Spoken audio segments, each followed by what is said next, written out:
हिंदुस्तान का इतिहास हमेशा से खास रहा है और समाज में महिलाओं का हमेशा से एक अहम योगदान रहा है, खास तौर पर हिंदी सिनेमा में। क्योंकि एक वक्त था जब भारतीय सिनेमा में महिलाओं को फिल्मों में काम करना या पर्दे पर महिलाओं का दिखना अच्छा नहीं समझा जाता था और एक पुरुष ही फिल्मों में महिलाओं का किरदार निभाया करते थे। हालांकि आज का सिनेमा एक अभिनेत्री के बिना अधूरा है और अब महिला के बिना किसी फिल्म की कल्पना नहीं की जा सकती। लेकिन आज महिलाएं न सिर्फ फिल्मों में किरदार निभा रही हैं बल्कि फिल्मों को डायरेक्ट करने का भी काम कर रही हैं।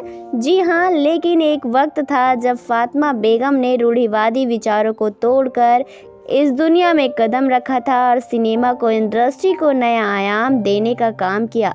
तो ऐसे में आज की हमारे इस वीडियो में जानेंगे कि आखिर यह मशहूर अभिनेत्री आज कहाँ हैं, किस हाल में हैं। फातिमा बेगम न सिर्फ भारत की पहली डायरेक्टर हैं बल्कि अपने दौर की फेमस अभिनेत्री भी रही हैं, जिन्होंने फिल्मों में काम करने के साथ साथ निर्देशन, पटकथा लेखक के तौर पर भी काम किया।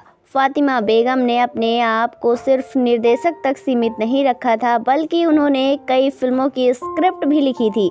यही नहीं, उन्होंने अभिनय में भी एक ऊंचा मुकाम हासिल किया था कि फातिमा का रंग गोरा था, वो दिखने में बेहद खूबसूरत लगती थी। इसी के साथ ही जब फातिमा अपने चेहरे पर गाढ़ा मेकअप करती तो उनकी सुंदरता में चार चांद लग जाया किया करते थे। कहा जाता है कि फातिमा बेगम का जन्म 1892 में एक मुस्लिम परिवार में हुआ था। हालांकि कई रिपोर्ट्स के अनुसार फातिमा बेगम की 3 शादियां हुई थी, लेकिन तीनों शादियां असफल रही थी। फातिमा बेगम ने फिल्म इंडस्ट्री में काफ़ी लंबे संघर्ष के बाद रखा और पहली बार वीर अभिमन्यु फिल्म का हिस्सा बनी। इसके बाद कई सालों तक फातिमा ने एक अभिनेत्री के तौर पर अपनी पहचान कायम की, लेकिन धीरे धीरे उनकी दिलचस्पी फिल्म का निर्देशन करने में होने लगी और उन्होंने सन 1926 में पहली बार फिल्म बुलबुल पेरिस्तान का निर्देशन किया। 1926 में पहली बार फातिमा ने फिल्म का निर्देशन किया था और सिनेमा में निर्देशन करने वाली पहली महिला बनने का भी खिताब जीता। हालांकि 1926 में बुलबुल पेरिस्तान का निर्देशन करने के बाद फातिमा को काफ़ी कुछ झेलना पड़ा, लेकिन उन्होंने हार नहीं मानी और 1928 में फिल्म रांझा, 1929 में फिल्म शकुंतला और निर्देशन किया। कहा जाता है कि आगे जाकर फातिमा ने अपना खुद का प्रोडक्शन हाउस भी खोला। बाद में एक प्रोडक्शन हाउस को विक्टोरिया फातिमा फिल्म्स के नाम से भी जाना जाने लगा।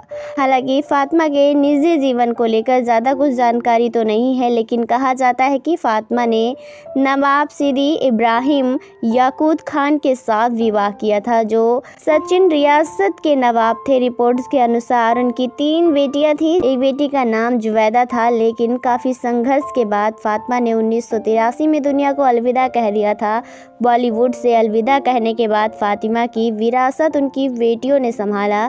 तो दोस्तों, कैसा लगा है आपको हिंदी सिनेमा की पहली महिला डायरेक्टर के बारे में जानकर, जिन्हें हिंदी सिनेमा में काफ़ी संघर्ष करना पड़ा था? आप अपनी राय हमें कमेंट बॉक्स में कमेंट करके ज़रूर बताएं। साथ ही सदाबहार कहानियों किस्सों से जुड़े रहने के लिए आप हमारे चैनल को सब्सक्राइब करना ना भूलें।